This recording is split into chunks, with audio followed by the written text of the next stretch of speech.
Chapter 5 प्राचीन काल में मानसिक उपचार। खुद को बार बार याद दिलाएं कि उपचारिक शक्ति आपके अवचेतन मन में है। प्रत्येक युग में प्रत्येक महाद्वीप परिवेश और संस्कृति के मनुष्य मानते हुए आए हैं कि कहीं ना कहीं एक चमत्कारिक उपचार शक्ति है जो मनुष्य के शारीरिक क्षमताओं को दोबारा लौटा सकती है और बीमारी को ठीक कर सकती है। यह रहस्यमय शक्ति विशेष स्थितियों में जागृत की जा सकती है और इसे सही तरीके से जागृत करने पर मानवीय कष्ट कम हो जाता है। इतिहास इस विश्वास की पुष्टि करता है कि विश्वास के इतिहास में मनुष्यों को प्रवाहित करने के ज्ञान की बीमारी का उपचार भी शामिल था। पुजारियों और धर्म गुरुओं तक ही सीमित था। उनका मानना था कि ईश्वर उन्हें कुछ विशेष शक्तियां दी हैं जिनमें उपचारक शक्ति भी शामिल थी। उपचार के तरीके और कर्मकांड विश्व भर में भिन्न भिन्न थे, लेकिन आमतौर पर उनमें ईश्वर की आराधना चढ़ावा शामिल होता था।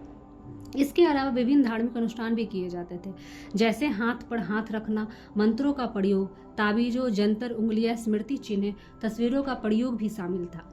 जैसे प्राचीन मंदिर में पुजारी रोगियों को नशीले पदार्थ खिलाते थे और उन्हें मूर्छित हो जाने पर सम्मोहन का सुझाव देते थे। मरीजों को बताया जाता था कि उन्हें नींद में ईश्वर दिखेगा और उनका उपचार हो जाएगा। इस तरह बहुत से रोगी स्वस्थ भी हुए हैं। हिकेट के भक्तों से कहा गया कि वो राल, लोबान और गंधरस को छिपकलियों के साथ मिलाकर चांद की रोशनी में खुली हवा में कूटे। इस अजीब रहस्यमय रस्म के बाद वे देवी की प्रार्थना करते हैं, अपना बनाया हुआ काढ़ा पीकर सो जाते हैं। उन्हें सपने में देवी नजर आती थी। भले ही अनुष्ठान में हमें अजीब, संभवतः अति कल्पनाशील भी लगे, लेकिन इसके बावजूद भी इससे अक्सर लोग ठीक हो जाते थे। प्राचीन मानव के अवचेतन मन की अविश्वसनीय शक्ति को दोहन के कई प्रभाव तरीके खोजकर उनसे उपचार करते थे। वे जानते थे कि ये तरीके प्रभावी हैं, लेकिन यह नहीं जानते थे कि वो कैसे और क्यों प्रभावी थे। हम देखते हैं कि अवचेतन मन को सशक्त सुझाव देकर उपचार किया जा सकता है। धार्मिक अनुष्ठान मनुष्यों को कल्पना पर गहरा असर डालते थे। इसके कारण उनका अवचेतन मन उपचारक के प्रबल सुझाव को आसानी से स्वीकार कर लेता था, किंतु उपचार का काम मरीज का अवचेतन मन ही करता था। ऐसा भी हुआ है कि अधिकृत उपचारक सब असफल हो गए हैं और मरीजों ने उम्मीद छोड़ दी। वहां अनाधिकृत उपचारकों को उल्लेखनीय सफलता मिली है। यह सोचने पर मजबूर करता है कि विश्व के सभी हिस्से में इन उपचारकों ने ये कैसे इलाज किया। इसका उत्तर आसान है, क्योंकि रोगी के अंधविश्वास, अवचेतन मन में निहित उपचारक शक्ति को स्वतंत्र कर दिया गया। उपचारक के इलाज और तरीके जितने कल्पनाशील अजीब होंगे, ज्यादा संभावनाएं होती हैं। रोगी को यह विश्वास है कि इतने अजीब निश्चित रूप से असाधारण शक्तिशाली होंगे। उत्तेजित भावनात्मक अवस्था के कारण उनके लिए चेतन और अवचेतन मन में स्वास्थ्य के सुझाव को स्वीकार करना आसान हो जाता था। इस विषय पर हम आगे विस्तार से बात करेंगे। अवचेतन शक्तियों का प्रयोग और बाइबल। जिन भी चीजों की आप इच्छा करते हैं, यदि प्रार्थना के समय विश्वास करेंगे कि वो आपको मिल रही है, तो वो आपको मिल जाएगी। या दोबारा पढ़ें और कल के फर्क पर गौर करें। विश्वास और मिल रहे हैं वर्तमान काल में, लेकिन मिल जाएगी भविष्य काल में। प्रेरित लेखक हमें व्याकरण इस छोटे से अंतर में बहुत से महत्वपूर्ण बात बता रहा है, लेकिन हम इस तथ्य को सच मान लेते हैं, स्वीकार कर लेते हैं। हमारी इच्छा वर्तमान में ही पूरी हो चुकी है, यह भविष्य में अवश्य पूरी होगी। यह तकनीक की सफलता इस विश्वास में निहित है। विचार या तस्वीर मन में वास्तविकता का रूप ले चुकी है। मस्तिष्क के क्षेत्र में किसी चीज को साकार करने के लिए इसे सचमुच मौजूद मानना होगा। यह गढ़ विचार की रचनात्मक शक्ति के प्रयोग द्वारा अवचेतन मन में अपनी मनचाही चीज की छाप छोड़ने पर संक्षिप्त और विशिष्ट तरीका सुझाते हैं। आपका विचार, योजना, उद्देश्य अपने स्तर पर उतना ही वास्तविक है जितना कि आपका हाथ और हृदय। बाइबल की इस तकनीक का पालन करने में आप अपने मन की प्रस्तुति, स्थिति, किसी भी ऐसी चीज के सारे विचार बिल्कुल खत्म कर देते हैं जिससे नकारात्मक परिणाम मिल सकता हो।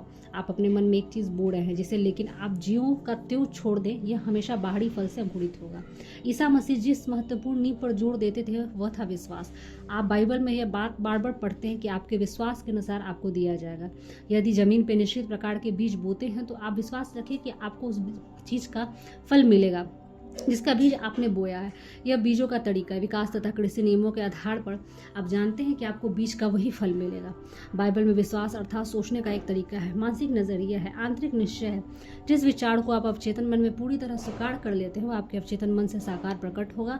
विश्वास की तरह सोचे, उसे सच मानना, जिससे आपकी तर्क शक्ति, इंद्रियां अस्वीकार करती हैं। अपने छोटे तर्की विश्लेषणात्मक चेतन मन की बात सुनने से इनकार करना, यह तो अवचेतन मन की आंतरिक शक्ति को पूरी तरह विश्वास का नजरिया रखना है। यह बाइबल का उपचार तकनीक एक बात मशहूर उदाहरण है। ईसा मसीह जब घर आए तो उनके पास 2 अंधे आदमी आए। ईसा मसीह ने उनसे पूछा कि तुम्हें विश्वास है कि मैं यह करने में सक्षम हूँ? उन्होंने कहा, हाँ प्रभु। फिर उन्होंने उन अंधों का आंख छूकर तुम्हारी विश्वास के अनुरूप तुम्हें मिले, और उनकी आंखें खुल गई। ईसा मसीह ने उन्हें यह सख्त हिदायत दी कि यह बात किसी को पता नहीं चलनी चाहिए। तुम्हारे विश्वास के अनुरूप तुम्हें मिला। यह कहकर ईसा मसीह अंधे व्यक्तियों के अवचेतन मन में सहयोग मांग रहे थे। उनका विश्वास उनकी सबसे बड़ी उम्मीद थी। उनका आंतरिक भावना, उनका आंतरिक विश्वास या कोई चमत्कार होगा, उसकी प्रार्थना का उत्तर मिलेगा। ऐसा ही होगा। यह उपचार की सनातन तकनीक है जिसका प्रयोग विश्व भर के सभी उपचारक समूह करते हैं, चाहे वो किसी भी धार्मिक पंथ के हों। यह बात किसी को पता नहीं चलनी चाहिए का ईसा मसीह ठीक हुए रोगियों को प्रेरित कर रहे थे कि वो अपने उपचार के बारे में किसी को न बताए, क्योंकि रोगी मनुष्य को बताते तो अविश्वास करने वाले मनुष्य संदेह करते, अपमानजनक आलोचना करके उन्हें सताते। इससे वो लाभ कम भी हो सकते थे जो ईसा मसीह के हाथ से उन्हें मिले थे, क्योंकि इससे उनके अवचेतन मन में भय, शंका और तनाव विचार बढ़ जाते। अधिकार और शक्ति के साथ उन्होंने गंदी आत्माओं को भी आदेश दिया कि वो बाहर आ गई। जब रोगी ईसा मसीह के पास ठीक होने आए तो उनका उपचार, उनका विश्वास ईसा मसीह के अवचेतन मन की उपचारक शक्ति की समझ से हो गया। ईसा मसीह ने जो भी आदेश दिया अंदर से उसे सच माना। वे मदद मांग रहे थे। मनुष्य एक शाश्वत कल्पनावादी मस्तिष्क में थे। ईसा मसीह के अंदरूनी ज्ञान और उपचारक शक्ति विश्वास ने रोगियों को चेतन, नकारात्मक, विनाशक रूप से बदल दिया। आंतरिक मानसिक बदलाव के परिणाम उपचार अपने आप हो गए। उनका आदेश मरीजों के अवचेतन में मन के किया गया आग्रह था। साथ ही उन्होंने अपने अधिकार के साथ इसलिए बोला क्योंकि वो जानते थे कि अवचेतन मन तभी प्रतिक्रिया करेगा। अवचेतन मन की प्रतिक्रिया के बारे में वो जागरूक थे और उन्हें इस पर पूरा भरोसा था। विश्व के अन्य चमत्कार। बहुत से देशों में ऐसे धर्मस्थल है जहाँ रोगियों का उपचार किया जाता है। कुछ विश्व में मशहूर और बाकी सिर्फ आसपास के लोगों का ही है, चाहे वो मशहूर हो या ना हो। धर्मस्थल पर उपचार होता है वो अवचेतन मन की शक्तियों से ही होता है। मैं जापान में धर्मस्थलों की यात्रा की। डाइबुटुस का धर्मस्थल विश्व के भर में मशहूर है। इसका मुख्य आकर्षण बुद्ध के फंसे कांसे की विशाल प्रतिमा है जो 42 फुट ऊंची है। इसमें बुद्ध हाथ बांधे बैठे हैं और उनका सिर गहन चिंतन के आनंद में आकार में झुका है। मूर्ति के पैर पर फंसे फल, चावल और संतरे चढ़ाए जा रहे हैं। मोमबत्ती, अगरबत्तियां जलाई जा रही हैं और मानवतियां मांगी जा रही हैं। मैंने भी एक लड़की की प्रार्थना सुनी जिसने नीचे झुककर 2 संतरे चढ़ा दिया। वह बुद्ध को अपनी आवाज़ लौटाने के लिए धन्यवाद दे रही थी। धर्मस्थल पर आने के बाद आवाज़ लौट आई। उसके मन में विश्वास था कि बुद्ध की आवाज़ लौटा देंगे। यह वह निश्चित अनुष्ठान उपवास चढ़ाए। उसकी उम्मीद और विश्वास प्रबल थे। परिणाम यह हुआ कि मस्तिष्क विश्वास के बिंदु तक पहुंच गया और उसके अवचेतन मन के विश्वास की प्रतिक्रिया करते हुए उसकी आवाज़ ठीक कर दी। कल्पना और अंधविश्वास की शक्ति इतनी प्रबल होती है कि उसे नजरअंदाज नहीं किया जा सकता। इसका एक अद्भुत उदाहरण है मेरे रिश्तेदार जो पर्थ पश्चिम ऑस्ट्रेलिया में रहते थे। टीबी होने के कारण उनके फेफड़े बुरी तरह खराब हो गए थे। उनके बेटे ने अपने पिता की मदद से करने का फैसला किया। उसने अपने पिता से बताया कि वह अजीब शक्तियों वाले एक घुमंतु सन्यासी से मिला। वह सन्यासी यूरोप के मशहूर उपचारक धर्मस्थल पर काफी समय रहने के बाद लौटा है। वहां से वह ट्रू क्रॉस के एक छोटे से टुकड़े लाने में कामयाब हो गया। ट्रू क्रॉस जो एक मध्ययुगीन अंगूठी में जड़ा है। इस क्रॉस के टुकड़ों को छूने भर से सदियों के अनगिनत रोगी ठीक हो जाते हैं और होते आ रहे हैं। जब बेटे ने यह सुना तो उसने सन्यासी को अपने पिता की बीमारी के बारे में बताया। उससे अंगूठी उधार मांगी। सन्यासी तैयार हो गया और बेटे ने सुरक्षा से $500 का सामान सन्यासी को भेंट कर दिया। जब बेटे ने पिता की अंगूठी दिखाई तो उसके हाथ में से अंगूठी छीन ली। उन्होंने अंगूठी अपने पसीने से लगाई, मन ही मन प्रार्थना की और सो गए। सुबह तक वो ठीक हो चुके थे क्यों क्लिनिक से सभी परीक्षण और रिपोर्ट की उनकी टीबी नहीं है। इस तरह के चमत्कार हर जगह होते रहते हैं। सबसे महत्वपूर्ण बात यह है कि बेटी की अद्भुत कहानी बिल्कुल मनगढ़ंत थी। सच तो यह है कि उसने कोई फुटपाथ से लकड़ी का एक सामान्य सा टुकड़ा उठा लिया था और सुनार के यह जाकर पुराने जमाने के डिजाइन वाली एक सोने की अंगूठी में जड़वा दिया और फिर उसने अपने पिता को अंगूठी दे दी थी। जाहिर है फुटपाथ से उठाए हुए उस लकड़ी के टुकड़े के पिता का उपचार नहीं हुआ।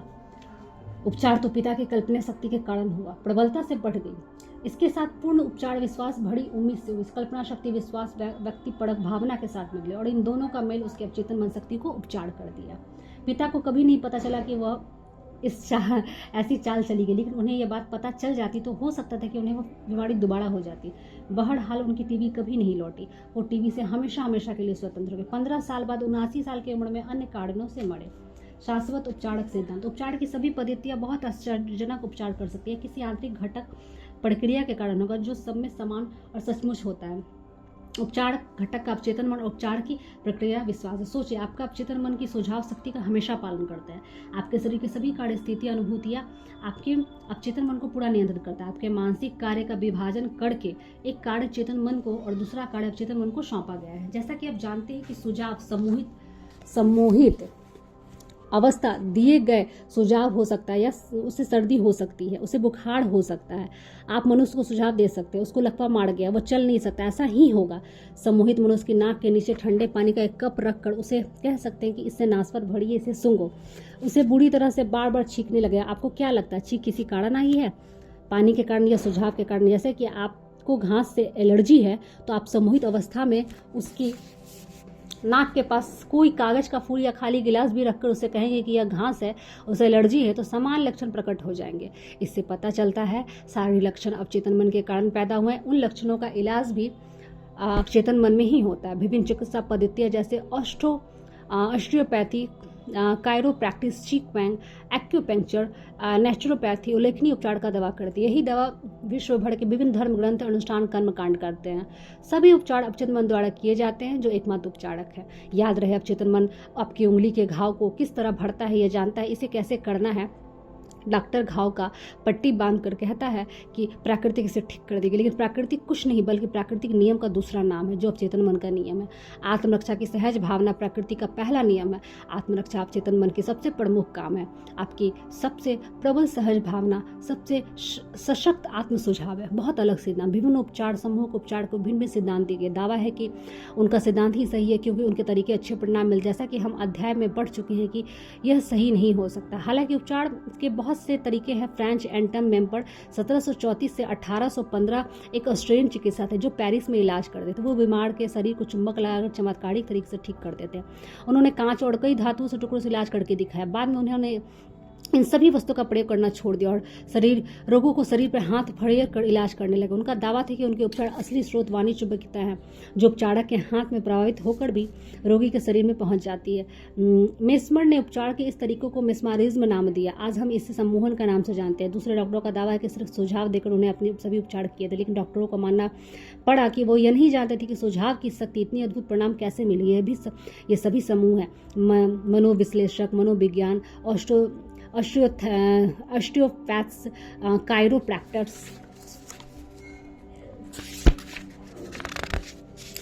उपचारक और प्रत्येक तरह के धार्मिक समूह का एक शाश्वत सिद्धांत का प्रयोग कर रहे हैं, जो अवचेतन मन में मौजूद है। प्रत्येक मनुष्य यह दावा कर सकता है कि उपचारक उसके सिद्धांत का कारण हुआ, लेकिन सच्चाई कोसों दूर है। उपचारक सभी प्रकार निश्चित सकारात्मक मानसिक नजरिया, एक अंदरूनी नजरिया, यह सोचने का तरीका जिसे विश्वास कहा जाता है। उपचारक विश्वासपूर्ण उम्मीद के कारण होता है, जो अवचेतन के सशक्त सुझाव देती है। इसे उपचारक शक्ति स्वतंत्र होती है। मनुष्य एक जिस तरीके से ठीक होता है, दूसरा भी उसी तरीके से ठीक होता है। यह हो सकता है कि दोनों सिद्धांतों के तरीके भिन्न हो, लेकिन उपचार की प्रक्रिया एक ही है। यह वही विश्वास है, सिर्फ एक ही उपचारक शक्ति है। उपचेतन मन, आप अपना मनपसंद सिद्धांत तरीका चुन लें, विश्वास रखें। यदि आपको विश्वास है तो आपको परिणाम अवश्य मिलेंगे। पैरासेल्स के विचार। फिलिप्स पैरासेल्स 1493-1541 का एक मशहूर स्विस अल्केमिस्ट, कीमियागर चिकित्सा थे। वो अपने जमाने में मशहूर में उपचारक थे। उनकी बातें वैज्ञानिक रूप से प्रमाणित तथ्य थी। आपकी विश्वास की वस्तु सच्ची हो या झूठी हो, आपको परिणाम समान ही मिलेंगे। लेकिन मैं सेंट पीटर की प्रतिमा पर उतना ही विश्वास करता हूँ जितना कि स्वयं सेंट पीटर में करता था, तो मुझे परिणाम मिलेंगे। जो मुझे सेंट पीटर से मिलते हैं यह अंधविश्वास है, लेकिन विश्वास चमत्कार करता है। विश्वास सच्चा हो या झूठा हो, यह हमेशा चमत्कार करेगा। पैरासेल्स के विचार में को पिएट्रो पोम्पनेजी ने लिखा था कि हम आसानी से उन अद्भुत परिस्थितियों की कल्पना कर सकते हैं जो आत्मविश्वास और कल्पना से उत्पन्न हो सकती है, खासकर जब ये दोनों चीज़ें रोगी और उसे प्रभावित करने वाले बीच प्रभावित हों, तो निश्चित स्मृति चरणों के प्रभाव से होने वाले उपचार उनकी कल्पना का दूसरा प्रभाव है। नीम हकीम और दार्शनिक जानते हैं कि यदि किसी संत को अस्थिया की जगह किसी सामान्य मनुष्य की अस्थियों को रख दिया जाए, तब भी वो बीमारी उतनी ही लाभकारी परिणाम मिलेगा। लेकिन उन्हें यह विश्वास है कि यह सच्चे स्मृतक, अर्थात आप संत की अस्थियों की शक्तियों को किसी जगह पानी के उपचारक गुणों से ऑस्ट्रेलियाई रिश्तेदार की तरह लकड़ी के टुकड़े के चमत्कारिक परिणामों से विश्वास करते हो, आपको असर मिलेंगे। लेकिन आपके अवचेतन मन को सुझाव दिया गया, आखिर उपचार तो अवचेतन मन ही करता है, वर्णहीन के प्रयोग। हिप्पोलाइट बर्नहीम 20वीं सदी के शुरुआत में फ्रांस के नैन्सी में प्रोफेसर ऑफ मेडिसिन थे। उन्होंने यह स्पष्ट किया कि चिकित्सा द्वारा रोगी दिए गए सुझाव अवचेतन मन की शक्ति के कारण परिणाम देता है। बर्नहीम ने एक आदमी की कहानी बताई जिसकी जीभ को लकवा मार गया था। बहुत इलाज किया लेकिन फायदा नहीं हुआ। फिर एक दिन डॉक्टर ने उसे बताया कि एक नया यंत्र मिल गया जिसकी समस्या बिल्कुल ठीक कर देगा। इसके बाद डॉक्टर ने मुंह में एक जीबी थर्मामीटर लगा दिया। मरीज को लगा कि यह यंत्र है और उसे ठीक कर देगा। कुछ ही बोले में खुशी से चिल्लाने लगा। अब वो फिर से अपनी जीभ घुमा सकता था। बर्नहीम ने कहा कि हमारे पास इसी तरह के कुछ तथ्य मिलेंगे। एक युवती ने ऑफिस में आई जिसकी 4 हफ्ते से आवाज चली गई थी। जांच पड़ताल के बाद मैंने अपने विद्यार्थियों को बताया कि कई बार बोलने की क्षमता बिजली के बड़ियों में तत्काल लौट आती है, लेकिन इसे सुझाव दिया जा सकता है। मैंने अपने इंडक्शन अपरेटिस को बुलाया और मैंने उसके स्वतंत्र को थोड़ा सा हिलाया और कहा कि तुम बोल सकती हो। एक ही पल में मैंने उसे ए बुलवा दिया और फिर छी बुलवा दी, फिर मारिया। यह स्पष्टता से बोलती रही। उसकी आवाज़ दोबारा लौट आई। ये बर्नहीम विश्वास की शक्ति और रोगी की आशा के बारे में बता रहे हैं, जिसने अवचेतन मन को सशक्त सुझाव दिया। डाक टिकट चिपकाकर फोड़े उत्पन्न करना। बर्नहीम बताती है कि उन्होंने एक मरीज को पीठ पर डाक टिकट चिपकाकर उसे सुझाव दिया कि उससे फोड़ा हो गया।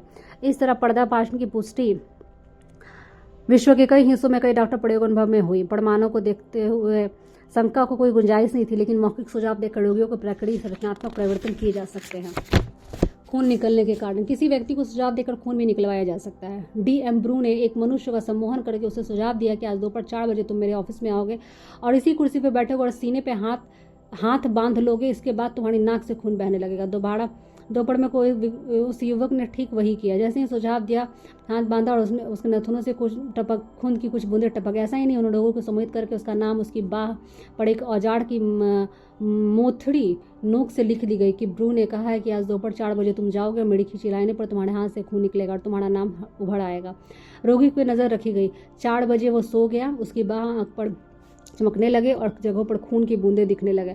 अक्षर धीरे धीरे मिट गए, लेकिन 3 महीने बाद वो धुंधले दिख रहे थे। यह तथा आधारभूत मान्यता सही साबित करते हैं। अवचेतन मन हमेशा सुझाव की शक्ति पर पालन करता है और शरीर के कार्य अनुभूतियों परिस्थितियों पर पूरा नियंत्रण करता है। सभी उदाहरण बताते हुए नाटकीय तरीके से दिए गए सुझाव असामान्य स्थिति को प्रेरित कर सकते हैं। यह बात के सबूत है मनुष्य अपने अवचेतन मन पर जैसा सोचता है वैसा ही बन जाता है। याद रखने योग्य बातें।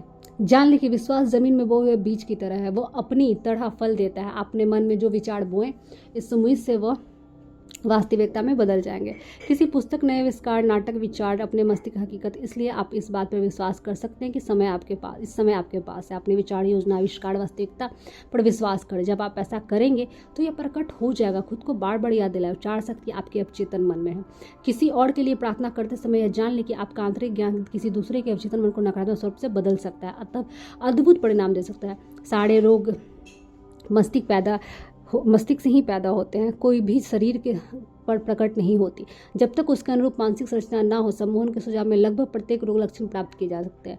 आप विभिन्न धर्मस्थलों पर जिन चमत्कारी उपचारों को सुनते हैं या कल्पना से अंधविश्वास के कारण होते हैं, वो अवचेतन मन पर कार्य करके उपचार शक्ति को स्वतंत्र करते हैं। इससे पता चलता है कि आपके विचार कितने शक्तिशाली है। उपचार की सिर्फ एक ही प्रक्रिया, वो है विश्वास। सिर्फ एक ही उपचार शक्ति है, वो है आपका अवचेतन मन। चाहे आपके अवचेतन विश्वास की वस्तु संचय झूठी हो, आपके परिणाम मिलेंगे। अवचेतन मन में आपके मस्तिष्क के विचार, प्रतिक्रिया, विश्वास अपने मस्तिष्क के विचार के रूप में देखें, इतना ही काफ़ी है।